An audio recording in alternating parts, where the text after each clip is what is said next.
జై శ్రీరామ్.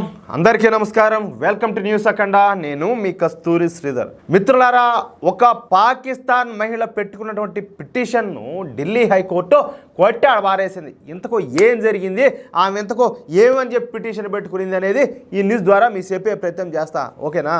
ఒక పక్కన కాశ్మీర్లో మారణ హోమం సృష్టిస్తూ, మరో పక్క మానవీయతా కోణం అంటూ పాకిస్తాన్ ప్రజలు నీతి మాటలన్నీ కూడా ఒల్లిస్తున్నారు. ఏది దెయ్యాలు కదా వేదాలు ఒల్లిచ్చినట్టు. ఒక పక్కనేమో భారతీయుల రక్తం కళ్ళ చూస్తా కూడా తాము బ్రతకడం కోసం భారతదేశంలో నివసించాలనుకుంటున్నారు ఈ పాకిస్తానీలు. పైగా తాము ఒక గొప్ప దేశం నుంచి భారత్కు వచ్చినట్టు ఈ పాకిస్తానీలంతా కూడా బిల్డప్లు ఇస్తారు. గొప్ప దేశం, చిన్న గొప్ప దేశం కాదు మీది, మామూలు గొప్ప దేశం కాదులే. మిత్రులారా, సరే అసలు ఏం జరిగింది, విషయం ఏంటి అనేది మీకు పూర్తిగా అర్థమయ్యేటట్టు చెప్తా. కొంచెం జాగ్రత్తగా వినండి, ఓకేనా? 2016లో ఉరీలో తీవ్రవాద దాడి జరిగిన తర్వాత నుంచి భారత్కు పాకిస్తాన్తో సంబంధాలు పూర్తిగా తెగిపోయినాయి. పాకిస్తాన్ నుంచి ఈ రోగులను, అంటే పేషెంట్లు ఉంటారు కదా, వాళ్ళను, అలాగే దౌత్యవేత్తలను మినహాయిస్తే ఇంకెవరిని కూడా మన దేశంలోకి అడుగు పెట్టనియడంలే. ఎవరినో కొన్ని ప్రత్యేక కారణాల మూలంగా మాత్రమే ఈ పాకిస్తానీలను భారత్లోకి అడుగు పెట్టనిస్తారు. అందుకే భారతదేశంలో తమ పనులను చక్కబెట్టుకోవడానికి పాకిస్తాన్ గూఢాచార సంస్థ అయినటువంటి ISI ఒక మాస్టర్ ప్లాన్ వేసింది. ముందుగానే గుడిసేటి వ్యాపారాలు, గుడిసేటి బతుకులు కదా, వీళ్ళ బతుకులకు అలాంటి ఆలోచనలే, అలాంటి తెలివితేటలే ఉంటాయి. ఇకపోతే ఆ మాస్టర్ ప్లాన్ ఏందయ్యా అంటే, భారత్లోని ముస్లిం యువకులకు వల వేయడం. ఏది చేపలకు బట్టే వల కాదు, ఈ వలపు వల అన్నమాట. భారత్లోని ముస్లిం యువకులను పాకిస్తాన్లో ఉన్నటువంటి ముస్లిం అమ్మాయిలతో ఈ సోషల్ మీడియా ద్వారా పరిచయం అయ్యేలా చేసి, తరువాత భారతీయ ముస్లిం యువకులను ప్రేమలో దించి తర్వాత వాళ్ళను పెళ్లి చేసుకునే విధంగా ఈ పాకిస్తాన్ ISI ఒక కథ అయితే నడుపుతుందన్నమాట. చూడండి ఏం ప్లానో అంటే, బ్రోకరేజ్ చేస్తారు వీళ్ళు. బ్రోకరేజ్ ఈ బతుకు చేడా మీకండి, బ్రోకర్ వాళ్ళు మీరు కదా, బ్రోకర్ ముడాకులరా. ఇక ఆ విధంగా భారత్లోకి ప్రవేశించినటువంటి పాకిస్తానీ అమ్మాయిలు ఏం ఊరికే ఉంటారా, అప్పటి నుంచే భారత్లో పాకిస్తాన్ కోసం పనిచేస్తూ ఉంటారు. ఈ విషయం తెలుసుకున్న తర్వాతనే అమిత్ షా గారు భారతదేశంలో ఉన్నటువంటి పాకిస్తానీ పౌరులను ఇమీడియట్గా భారత్ నుంచి వెళ్ళిపోవాలని చెప్పేసి ఆదేశాలు జారీ చేశాడు. అందుకోసం 48 గంటల గడువు కూడా విధించాడు.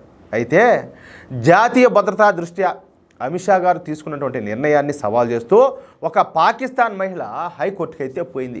ఆ పాకిస్తాన్ మహిళ పేరు వచ్చేసి షీనా నాజ్.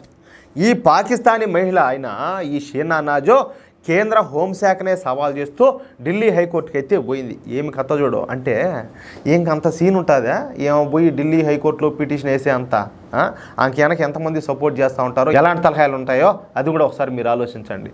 తాను పాకిస్తాన్ మహిళను అని, తాను ఒక భారతీయుడిని పెళ్లి చేసుకున్నానని, కాబట్టి ఇప్పుడు తాను తిరిగి పాకిస్తాన్కు వెళ్ళలేనని, పైగా తనకు లాంగ్ టర్మ్ వీసా ఇప్పించాలని చెప్పి కోరతా ఈ పాకిస్తాన్ మహిళ అయినటువంటి ఈ షీనా నాజు ఢిల్లీ హైకోర్టులో పిటిషన్ అయితే దాఖలు చేసింది. ఇకపోతే ఈ పిటిషన్ను విచారణకు స్వీకరించినటువంటి హైకోర్టు ఈ విషయంలో మన ఇంటెలిజెన్స్ బ్యూరో ఇచ్చినటువంటి నివేదికను కూడా పరిశీలించిన తర్వాత ఢిల్లీ హైకోర్టు ఈ షీనా నాజ్ వేసినటువంటి పిటిషన్ను డిస్మిస్ చేసి పారేసింది. ఇకపైన పాకిస్తాన్ పౌరులు ఎవరో కూడా ఇటువంటి దిక్కుమాలినటువంటి పిటిషన్లు వేయొద్దని చెప్పేసి హెచ్చరించింది. అంతేకాకుండా షీనా నాజ్ లాంటి పాకిస్తానీలు భారత్లో ఉండడం మన దేశ జాతీయ భద్రతకే ముప్పు, కాబట్టి షీనా నాజ్ తక్షణమే భారత్ అయితే వదిలిపెట్టి పోవాలని చెప్పేసి ఢిల్లీ హైకోర్టు కీలకమైన స్పష్టమైన తీర్పునైతే ఇచ్చింది. దెబ్బతో ఈ సూడో సెక్యులర్ బ్యాచ్ మొత్తానికి కూడా పట్టే దవడ పగిలినట్టయింది.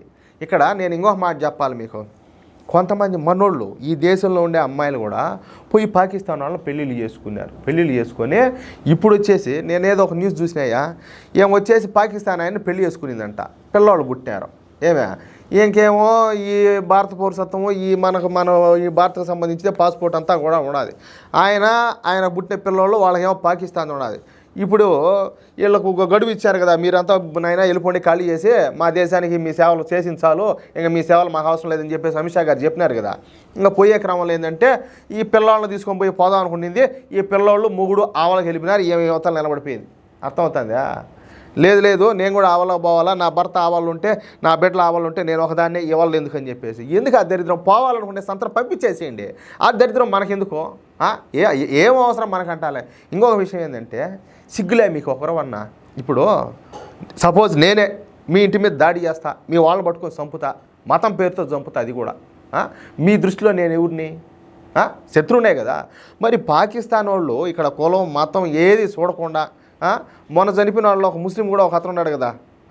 మరి అలాంటప్పుడు వాళ్ళు కులం మతం ఏది చూడకుండా కేవలం భారతదేశాన్ని నాశనం చేయాలని చెప్పేసి మన వాళ్ళందరినీ కూడా చంపుతూ ఉంటే ఆ దేశ పౌరులను మీరు ఎట్టబోయి పెళ్ళిళ్ళు చేసుకుంటారు? సిగ్గులే మీ బతకలకు ఒకరన్నా లజ్జలే? ఇంతకు మీ ఒంట్లో ప్రవహించేది ఇంతకు రక్తమా లేకపోతే ఏదైనా డ్రైనేజ్లో నీళ్ళ మీ ఒంట్లో ఉండేదా? అంత రోషం లేని బతుకులు, అంత సిగ్గుమాలిన బతుకులు ఎట్టబోతున్నారు మీరు? ఈ దేశంలో పుట్టి మీ బతుకు జడ మీ గురించి మాట్లాడాలంటే నాకు అసహ్యం కానీ కాదు. అంటే నేను ఎక్కువ మాట్లాడకూడదు మళ్ళీ. అంటే మీకు ఎవరు మొగుళ్ళు దొరకలే భారతదేశంలో? ఏం బతుకులే మీకంటే అస్వర్పణకు మేలు కదా.